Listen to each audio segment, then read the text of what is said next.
انوکھا انتقام ملک صفدر حیات لاسٹ پارٹ۔ دوسرے روز میں خاصی تاخیر سے تھانے پہنچا تھا۔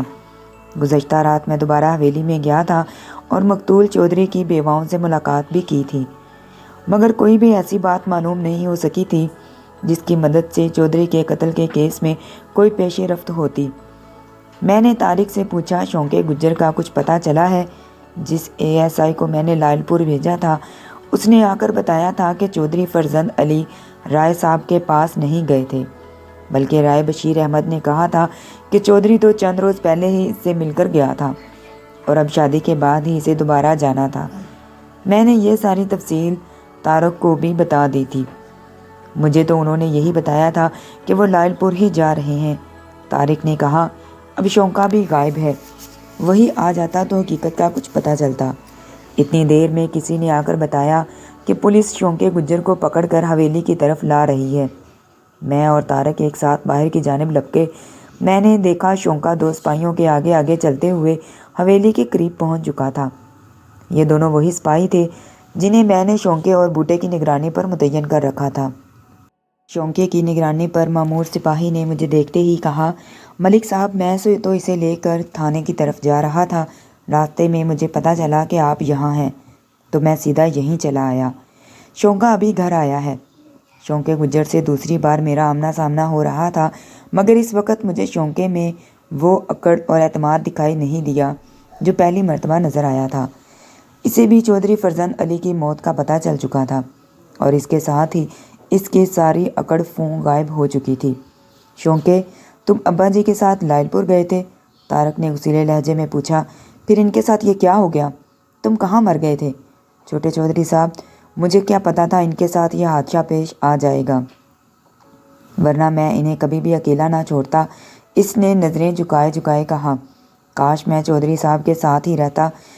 تم انہیں چھوڑ کر کہاں چلے گئے تھے؟ میں نے اس کے منہ پر ایک زوردار تمانچہ رسید کرتے ہوئے کہا، ہمیں سب پتہ چل چکا ہے، تم لائل پور تو گئے ہی نہیں، رائے صاحب نے خود ہمیں بتایا ہے۔ ہم تو جڑا والا گئے تھے جناب، اس نے میری طرف دیکھتے ہوئے بتایا۔ لائل پور جانے کا تو ہمارا پروگرام نہیں تھا۔ جڑا والا کس کام سے گئے تھے اور کس کے پاس گئے تھے؟ میں نے پوچھا۔ وہ جی کیا وہ جی لگا رکھی ہے؟ مامے خاں، کانسٹیبل نے اس کی کمر پر ایک پرزور لات ماری۔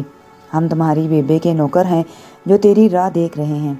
کانسٹیبل کی لات کھانے کے بعد وہ منہ کے بل زمین پر جا گرا۔ طارق نے شونکے کی حمایت میں کہا، ملک صاحب اندر بیٹھک میں بیٹھ کر پوچھ گچھ کر لیں۔ میں نے محسوس کیا اسے شونکے کی عزت افزائی پسند نہیں آئی تھی۔ اس کی بات معقول تھی۔ ہم بیٹھک میں آ گئے۔ کانسٹیبل نے شونکے کو کالر سے پکڑ رکھا تھا۔ اس نے کالر چھوڑ کر اس کی گردن پر ایک ہاتھ جمایا اور پھر کہا، ملک صاحب جو پوچھ رہے ہیں اس کا صحیح اور سیدھا جواب دو۔ میں نے تمہاری بڑی شوکر سنی ہے، 1 منٹ میں مکو ٹھپ دوں گا۔ میں نے پوچھا، چودھری صاحب جڑا والا کس سے ملنے گئے تھے؟ کوئی بہت ضروری کام تھا جی۔ اوئے ضروری کام کے گھوڑے بجھارتے ڈالتا ہے۔ کانسٹیبل نے زناٹے دار تھپڑ اس کی گال پر رسید کیا۔ جلدی بتا ملک صاحب کیا پوچھ رہے ہیں؟ میں سب کے سامنے نہیں بتا سکتا جناب۔ کل کا شہروز بدماش آج ایک کمزور بکری کی مانند ممیا رہا تھا۔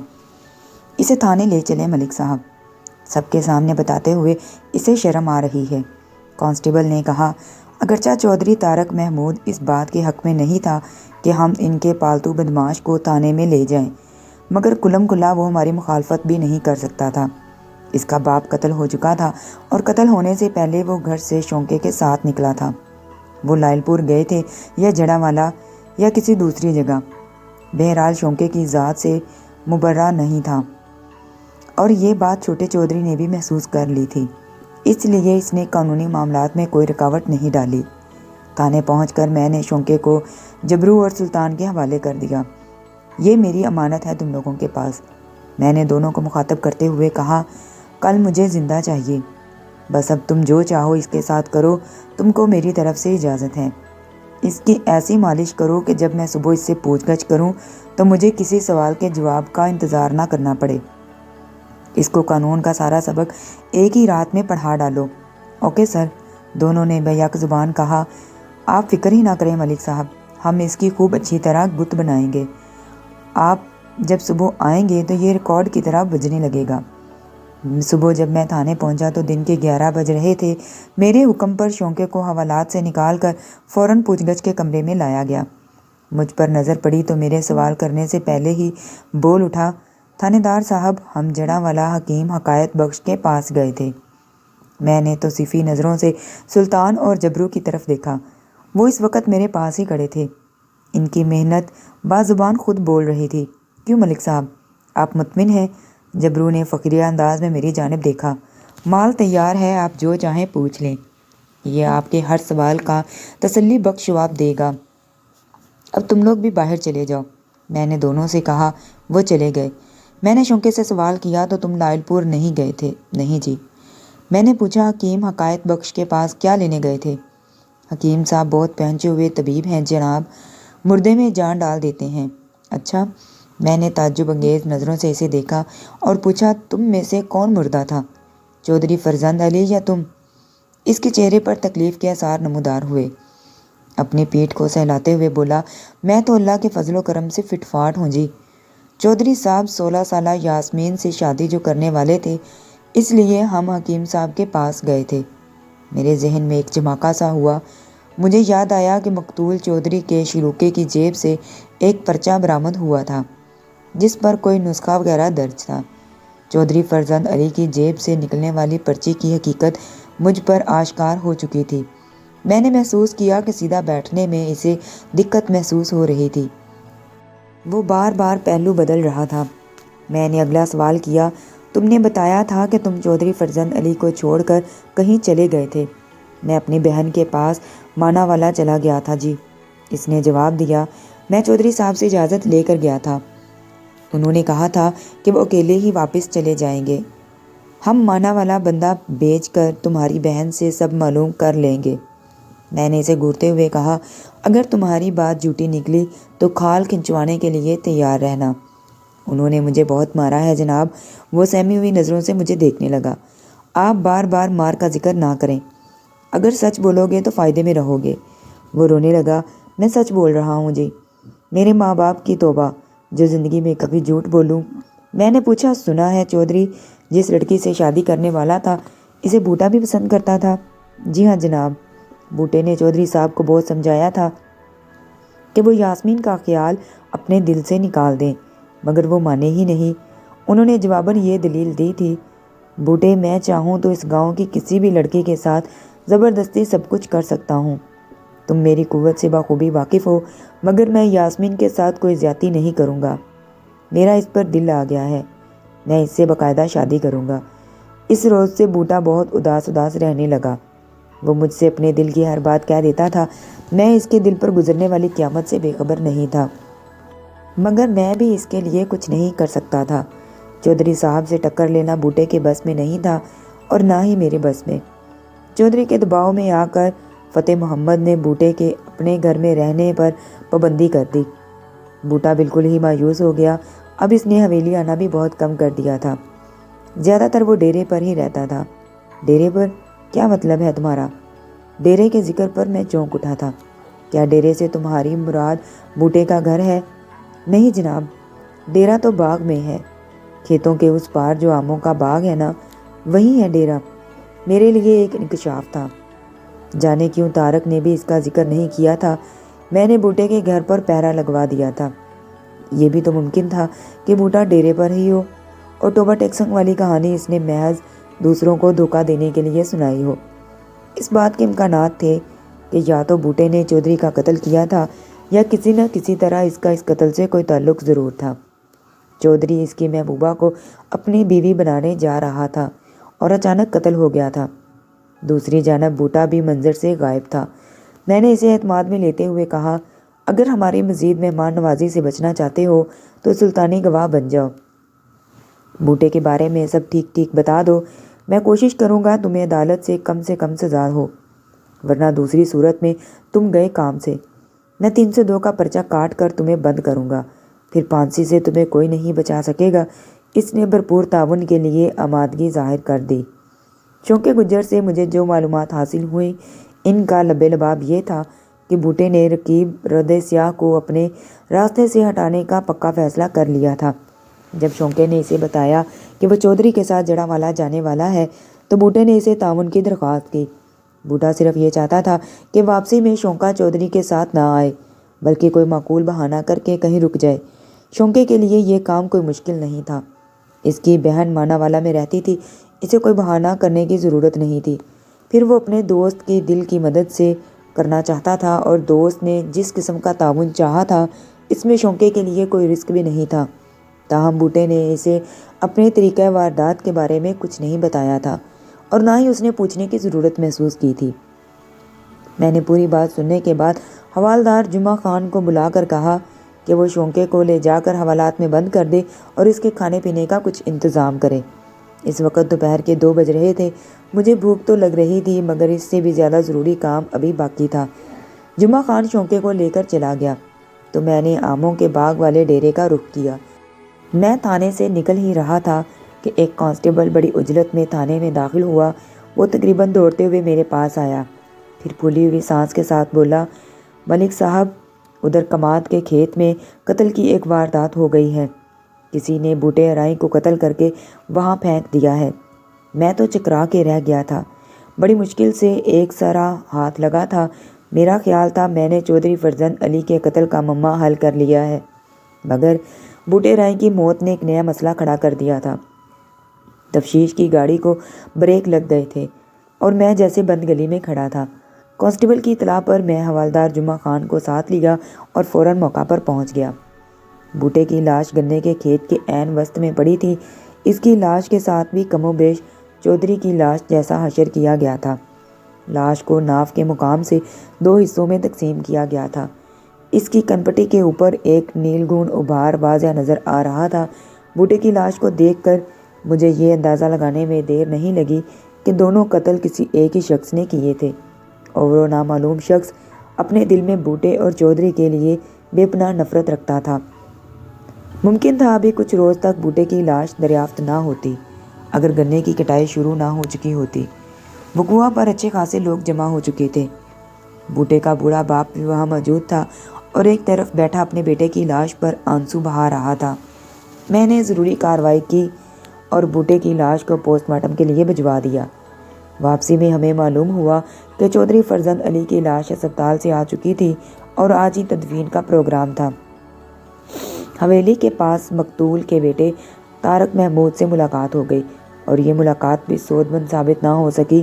میرا خیال تھا کہ شاید وہ اپنے باپ اور بھوٹے ارائی کے کسی ایسے مشترکہ دشمن کی نشاندہی کر دے گا جس پر محنت کر کے ہمارا کام بن جائے گا، مگر اس سلسلے میں کوئی پیش رفت نہیں ہو سکی تھی۔ اب لے دے کے صرف ایک شونکا گجر ہی رہ جاتا تھا۔ اسے ہم نے اتنا دھوکہ دیا کہ اس نے غلط بیانی کی امید نہیں کی جا سکتی تھی، مگر بعض اوقات حالات ہماری توقع کے برعکس بھی پیش آ جاتے ہیں۔ اس بات کے امکانات کو نظر انداز نہیں کیا جا سکتا تھا۔ ممکن ہے کہ شونکے نے ہی یہ دونوں قتل کیے ہوں۔ میں نے دوسرے روز شونکے کو عدالت میں پیش کر کے 7 روز کا ریمانڈ حاصل کر لیا۔ 5 روز تک رات دن شوقی کی بھرپور ٹھکائی ہوتی رہی۔ ہم نے مختلف قسم کے نفسیاتی حربے بھی استعمال کیے۔ اس دوران میں اس نے بہت سی چوریوں، ڈکیتیوں اور دیگر چھوٹی موٹی وارداتوں کا اقبال کر لیا، مگر مجھے اپنے مقصد میں کامیابی حاصل نہ ہو سکی۔ 6 روز میں اس کیس سے بالکل مایوس ہو چکا تھا۔ مجھے رات کو ٹھیک طرح سے نیند بھی نہیں آ رہی تھی۔ ابھی تک نہ تو قاتل کا کوئی سراغ ملا تھا اور نہ ہی آلہ قتل کی نوعیت کا کوئی تعین ہو سکا تھا۔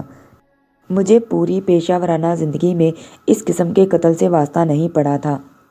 وہ شونکے گجر کے ریمانڈ کا آخری دن تھا کہ ایک ایسا واقعہ پیش آ گیا جس نے پورے کیس کا نقشہ ہی بدل کر رکھ دیا۔ ہمارے تھانے کے قریب ہی ایک مڈل اسکول تھا۔ ان دنوں اسکول میں گرمیوں کی چھٹیاں تھیں، اس لیے اسکول بند تھا۔ میں گھر سے تھانے جا رہا تھا کہ میں نے مذکورہ اسکول کے گراؤنڈ میں بچوں کو بندر قلعہ کھیلتے ہوئے دیکھا۔ میں نے ایک لڑکے کو بری طرح جوتے کھاتے ہوئے دیکھا تو میرے قدم خود بخود رک گئے۔ میں ان کا کھیل دیکھنے کے لیے نہیں رکا تھا، بلکہ میرے ٹھٹکنے کی وجہ سے وہ جوتا تھا، وہ جو مجھے ایک لڑکے کے ہاتھ میں نظر آ رہا تھا۔ یہ ویسا ہی جوتا تھا جیسا مقتول چودھری کے پاؤں سے ملا تھا۔ اوئے کھوتے دے کھرو، میں نے بلند آواز میں ڈانٹ کر کہا، کیا کر رہے ہو تم؟ وہ ابھی تک میری موجودگی سے بے خبر اپنے کھیل میں مگن تھے۔ میری آواز سنی تو سب متوجہ ہو گئے، پھر مجھے دیکھتے ہی خوفزدہ ہو کر ادھر ادھر بھاگنے لگے۔ نسو اے سپاہی آ گیا، پولیس آ گئی۔ میں اس لڑکے کے پیچھے لپکا جس کے ہاتھ میں مکشین جوتا تھا۔ جلد ہی میں نے اس کو گردن سے دبوچ لیا۔ وہ تھر تھر کانپ رہا تھا۔ میں نے اس کے ہاتھ سے جوتا جھپٹ لیا۔ وہ سیدھے پاؤں کا جوتا تھا۔ مقتول چودھری کے دائیں پاؤں کا جوتا نہیں ملا تھا، یہ یقیناً وہی جوتا تھا۔ اوئے کاکا، تمہیں کہاں سے ملا یہ جوتا؟ میں نے نرمی سے پوچھا۔ وہ سہمے ہوئے لہجے میں بولا، میرا نہیں ہے جی، پھر کس کا ہے؟ بالا لایا تھا جی اپنے گھر سے۔ میں نے بڑے رسان سے پوچھا، کیا تم بالے کو جانتے ہو؟ میرا مطلب ہے تم نے اس کا گھر دیکھا ہوا ہے؟ آہو جی، چلو میرے ساتھ، مجھے اس کا گھر دکھاؤ۔ چاچے پھجے کے گھر کا وہ سامنے والی گلی میں ہے، اس نے ایک جانب اشارہ کرتے ہوئے بتایا۔ بالا پھجے کمیار کا منڈا ہے جی۔ میں اس لڑکے کے ساتھ فضل دین عرف پھجے کمیار کے گھر پہنچ گیا۔ پھجا کمیار اپنی چاٹ پر بیٹھا مٹی کے برتن بنا رہا تھا۔ ایک جانب اس کا آوا بنا ہوا تھا جس میں آگ دہک رہی تھی۔ وہ میرا صورت آشنا تھا۔ مجھے دیکھتے ہی اپنے اڈے سے اٹھ کھڑا ہوا۔ آؤ جی ملک صاحب، کیسے تکلیف کی سرکار؟ کوئی کام تھا تو مجھے بلا لیا ہوتا۔ بالا کہاں ہے؟ میں نے پوچھا۔ باہر میدان میں کھیل رہا ہوگا، اس نے جواب دیا۔ پھر پرتشویش لہجے میں پوچھا، سرکار خیر تو ہے نا؟ اپنے بالے کی آپ کو کیا ضرورت پڑ گئی؟ میں نے مکشین جوتا اسے دکھاتے ہوئے کہا، بالا یہ جوتا گھر سے باندر قلعہ کھیلنے کے لیے لے گیا تھا، مجھے اب اس جوتے کا دوسرا پاؤں چاہیے۔ ہم اتنا قیمتی جوتا کہاں پہن سکتے ہیں جناب؟ وہ جوتے کو ایک نظر دیکھتے ہی پہچان گیا تھا، یہ تو بس اتفاق سے ہی ہمارے گھر آ گیا تھا۔ کیا مطلب تمہارا فضل دینا؟ ملک صاحب کیا بتاؤں جی، ہمارے ملک میں بے ایمانی اس قدر بڑھتی جا رہی ہے کہ کچھ نہ پوچھیں۔ میں نے اس کی بات کاٹ کر کہا، تم نے بتایا تھا کہ اتفاق سے یہ جوتا تمہارے گھر پہنچ گیا۔ میں وہی بتا رہا ہوں جی، اس نے جواب دیا۔ پہلے تو بورے میں سے لکڑی کے ڈوکے وغیرہ نکل آتے تھے، اب تو جوتے برآمد ہونے لگے ہیں۔ میرے استفسار پر اس نے تفصیل بیان کی کہ اس کے گھر میں بورے کی انگیٹھی جلائی جاتی ہے، جس کے لیے وہ آرا مشین سے بورے کی بوری لایا کرتا تھا، اور مکشین جوتے کا وہ پاؤں بورے کی بوری میں سے نکلا ہے۔ آرا مشین کا ذکر سننے کے بعد میرے ذہن میں ہزاروں گھنٹیاں ایک ساتھ بجنے لگیں۔ میری نگاہوں کے سامنے چودھری فرزند علی اور بوٹا رائے کی بڑی صفائی سے کاٹی ہوئی لاشیں گھومنے لگیں۔ ان لاشوں کے ساتھ جو فنکاری کی گئی تھی وہ کسی آرا مشین پر ہی ممکن تھی، جہاں دیو ہیکل شہتیر بھی پلک جھپکتے میں دو نیم ہو جاتے تھے۔ میں نے چاچے پجے سے پوچھا، تم کون سے آرا مشین سے بورا لاتے ہو؟ اس نے برا تامن جواب دیا، پٹھانوں کے آرے سے جناب، وہ جو بڑی مسجد کے پاس ہے۔ اب میں وہاں رک کر ایک لمحہ بھی ضائع نہیں کرنا چاہتا تھا۔ میں فوراً تھانے پہنچا۔ سب انسپکٹر خادم حسین ڈیوٹی پر موجود تھا۔ میں نے ذرا جی دار قسم کے قابل اعتماد 4 کانسٹیبلوں کا انتخاب کیا، پھر خادم حسین کو ضروری ہدایات دینے کے بعد 4 سپاہیوں کی مختصر پولیس پارٹی لے کر پٹھانوں کے اڈے کی جانب روانہ ہو گیا۔ گلزمان خان حوالات کے ننگے فرش پر اکڑوں بیٹھا ہوا تھا۔ اس نے ایک بھی تمانچہ کھائے بغیر بڑے فخر سے چودھری فرزند علی اور بوٹے رائے کے قتل کا اعتراف کر لیا تھا۔ میں نے اتنی شرافت سے اور خوشی خوشی اقبال جرم کرنے والا پہلا قاتل دیکھا تھا۔ اس کے چہرے پر پشیمانی یا پریشانی کے تاثرات دکھائی نہیں دے رہے تھے، بلکہ ان کی جگہ ایک مستقل حسرت نے ڈیرا جما رکھا تھا۔ یہ حسرت تھی شونکے گجر کے اس کے ہاتھوں بچ جانے کی۔ اگر شونکا پولیس کسٹڈی میں نہ ہوتا تو گلزمان خان کب کا اس کا بھی قصہ تمام کر کے علاقہ غیر کی طرف روانہ ہو چکا ہوتا۔ 3 افراد اس کے مجرم تھے، 2 کو وہ اپنے انتقام کا نشانہ بنا چکا تھا، تیسرا اس کے ہاتھ سے نکل گیا تھا۔ یہی وہ 3 افراد تھے جنہوں نے 2 سال قبل اس کے ہنستے گھرانے کو تباہ کر دیا تھا۔ چودھری فرزند علی کے ایمان پر اس کے بازوؤں نے گلزمان خان کے گھر کو آگ لگا دی تھی۔ اس کا معذور باپ اور بوڑھی ماں آگ کا ایندھن بن گئے تھے۔ انہیں بے بس کر کے باندھ دیا گیا تھا۔ گلزمان خان اس لیے زندہ بچ گیا تھا کہ وہ اس وقت گھر میں نہیں تھا۔ گلزمان اس وقت صرف 8 سال کا تھا جب اس کا باپ خاندانی دشمنی کی بنا پر اپنا ملک چھوڑ کر شیخو پورہ کے اس گاؤں میں آ بسا تھا۔ لشکر خان کی ایک ٹانگ دشمنی کی نظر ہو گئی تھی اور وہ بیساکھی کے سہارے چلتا پھرتا تھا، یہاں محنت مزدوری کر کے اپنا گھر چلانے لگا۔ گلزمان کچھ بڑا ہوا تو اس نے بھی لشکر خان کا ہاتھ بٹانا شروع کر دیا۔ پھر جب اس نے 20ویں سال میں قدم رکھا تو کوئی اسے اچھا لگنے لگا۔ وہ چودھری فرزند علی کی چھوٹی بیٹی خالدہ پروین کو چپکے چپکے دیکھنے لگا۔ وہ چودھری کے قہر و غضب سے ڈرتا بھی تھا۔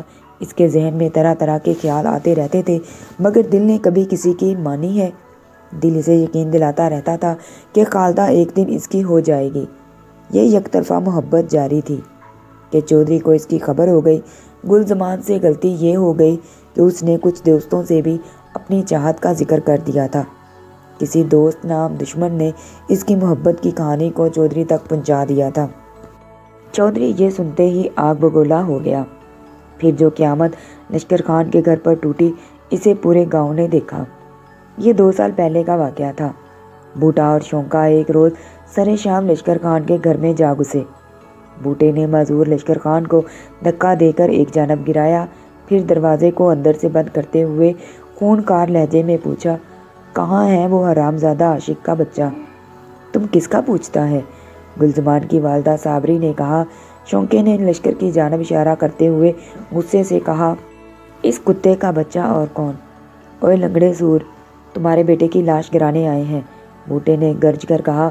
اس کمینے کی یہ مجال کہ چودھری صاحب کی عزت پر ہاتھ ڈالے۔ پھر وہ دندناتے ہوئے پورے گھر کی تلاشی لینے لگے، مگر انہیں گلزمان نہیں ملا۔ انہوں نے گھر کا مختصر سامان الٹ پلٹ کر کے رکھ دیا۔ لشکر بے بسی سے سب کچھ دیکھ رہا تھا۔ تم لوگوں نے اسے کہاں چھپایا ہے؟ شونکے نے لشکر کے منہ پر ایک تھپڑ رسید کرتے ہوئے دریافت کیا۔ صابری دوڑ کر اپنے شوہر سے لپٹ گئی۔ نہ مارو اس کو، گلزمان ادھر نہیں ہے۔ پھر کدھر ہے وہ روتے ہوئے بولی، ہم کو کچھ معلوم نہیں، ابھی معلوم ہو جائے گا۔ شونکے نے وحشیانہ کہکا لگاتے ہوئے صابری کو بازو سے پکڑ کر اندرونی کمرے کی جانب گھسیٹا۔ لشکر اس کے پیچھے لپکا، چھوڑو اس کو، خانہ خراب کا بچہ۔ بوٹے نے پاؤں کی ایک زوردار ٹکر اس بیساکھی پر رسید کی۔ بیساکھی دور جا گری اور لشکر منہ کے بل زمین پر آ گرا۔ اتنی دیر میں شونکا صابری کو کمرے کے اندر لے جا چکا تھا۔ دوسرے ہی لمحے لشکر کو بھی گھسیٹ کر اندر لے گیا، پھر دروازے کو اندر سے بند کر دیا۔ آس پڑوس والوں کو اس واقعے کی یا تو خبر ہی نہیں ہوئی یا جان بوجھ کر انجان بن گئے تھے۔ کسی نے بھی آ کر یہ دیکھنے کی زحمت گوارا نہیں کی کہ اس گھر میں کیا ہو رہا تھا۔ بوٹے اور شونکے نے مل کر لشکر خان کو ایک 24 ستون کے ساتھ باندھ دیا۔ وہ بیچارہ معذور شخص کہاں تک مزاحمت کر سکتا تھا؟ 2 ڈشکروں کے ہاتھوں میں وہ بے بس تھا۔ ہم آخری بار پوچھ رہے ہیں، بتا دو گلزمان کہاں ہے؟ خدا قسم ہم نے جھوٹ نہیں بولا، ہم کو کچھ معلوم نہیں۔ ہم تو یہ بڈھا ایسے نہیں مانے گا بوٹے، شونکے نے معنی خیز انداز میں کہا۔ تو اپنا کھیل شروع کر۔ بوٹے نے ہوسناک نظروں سے صابری کو دیکھا، پھر شونکے سے کہا، آ تو بھی میری مدد کر۔ دونوں نے صابری کو ایک چارپائی پر باندھ دیا۔ صابری نے بہت ہاتھ پاؤں چلائے، مگر ان دونوں وحشیوں کے سامنے اس کی ساری مزاحمت دم توڑ گئی۔ اس کا لباس بھی جگہ جگہ سے پھٹ چکا تھا۔ صابری کی طرف سے مطمئن ہونے کے بعد شونکے نے صابری کے دوپٹے کو پھاڑ کر 2 ٹکڑوں میں تقسیم کر دیا، پھر ایک ٹکڑا دونوں میاں بیوی کے منہ پر خوب اچھی طرح کس کر باندھ دیا۔ اب ہم پوری رات تمہارے عشق پتر کا انتظار کریں گے، بوٹے نے لشکر کے سامنے جا کر کہا۔ صرف سوکھا انتظار ہی نہیں بلکہ موج میلہ بھی کریں گے۔ اس نے ایک آنکھ دبا کر شونکے کو اشارہ کیا، چل بھائی جوان، پہلی باری تیری ہے۔ پھر وہ پوری رات صابری کو پامال کرتے رہے۔ لشکر خان کا منہ بند تھا مگر آنکھیں تو کھلی تھیں۔ وہ کھلی آنکھوں سے اپنی عزت کے خزانے کو لٹتے ہوئے دیکھتا رہا۔ اس کے پاس یہی ایک عزت تو بچی تھی، مال و دولت وہ پہلے ہی اپنے ملک میں چھوڑ آیا تھا، اور اب اس کے پاس کچھ بھی نہیں بچا تھا۔ اس نے آنکھیں بند کر لیں اور سچے دل سے موت کی دعا کرنے لگا۔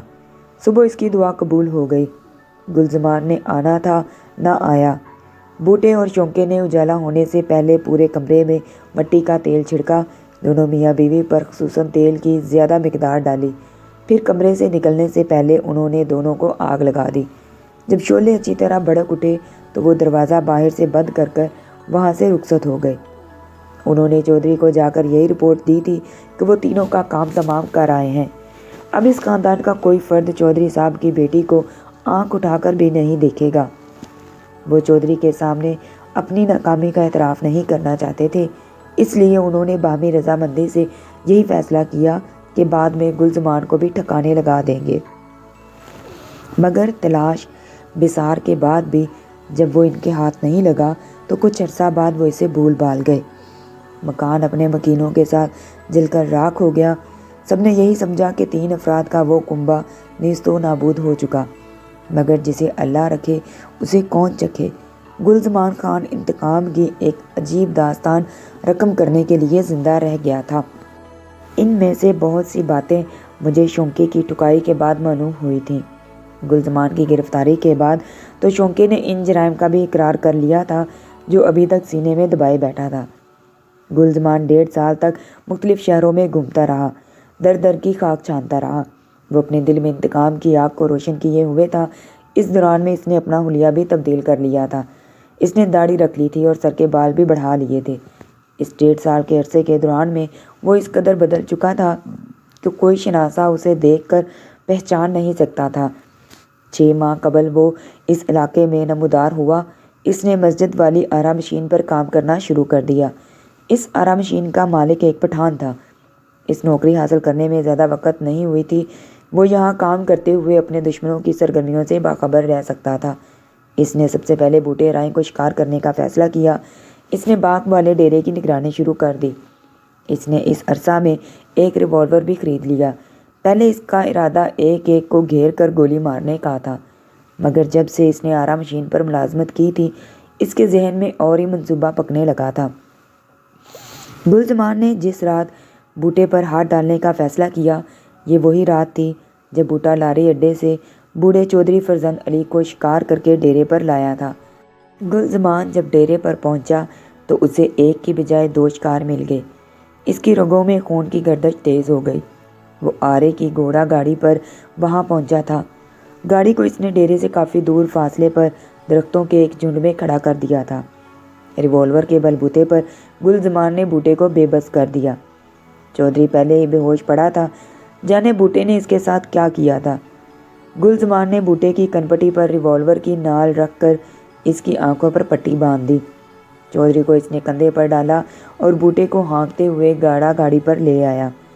گھوڑا گاڑی کے نزدیک پہنچ کر بوٹے نے چالاکی دکھانے کی کوشش کی، مگر گلزمان اس سے غافل نہیں تھا۔ اس نے ریوالور کا دستہ بوٹے کی کنپٹی پر رسید کیا تو وہ تیورا ہو کر زمین بوس ہو گیا۔ گلزمان نے بڑی مہارت کے ساتھ دونوں کو گاڑی میں رکھی ہوئی لکڑیوں کے نیچے چھپا دیا اور آرا مشین کی جانب روانہ ہو گیا۔ آرا مشین کے مالک نے اسے وہیں پر رہائش کی اجازت دے رکھی تھی۔ اس میں اس کا فائدہ بھی تھا۔ گلزمان رات کو دیر تک کام کرتا تھا، اس طرح مالک کی آمدنی میں اضافہ ہوتا تھا۔ آرا مشین بال نما کمرے کے وسط میں نصب تھی۔ کمرے کے باہر احاطے میں شتیروں اور چھوٹی بڑی لکڑیوں کا انبار لگا رہتا تھا۔ اپنی قیام گاہ پر پہنچ کر گلزمان نے اپنے بے ہوش دشمنوں کا جائزہ لیا۔ ان ہلا جلا کر دیکھا، جھنجھوڑا بھی، مگر ان میں کوئی حرکت پیدا نہ ہوئی۔ وہ دنیا اور مافیا سے بے خبر ہو چکے تھے۔ اس وقت تک رات کے 10 بج چکے تھے۔ مال تیار تھا۔ گلزمان نے اپنے کام کا آغاز کیا۔ اس نے آرا مشین آن کر دی۔ اس پر جنون سوار تھا۔ اس کی آنکھوں کے سامنے سرخ چادر تنی ہوئی تھی۔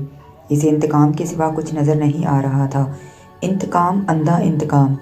اسی انتقام میں چودھری فرزند علی اور بوٹے ارائیں کے بے حس و حرکت جسم اسے 2 شتیروں کی مانند دکھائی دے رہے تھے۔ اس نے پہلے چودھری فرزند علی کو اٹھا کر آرا مشین کے پلیٹ فارم پر رکھا، پھر بآہستگی آگے بڑھاتے ہوئے 2 متوازی حصے میں تقسیم کر ڈالا۔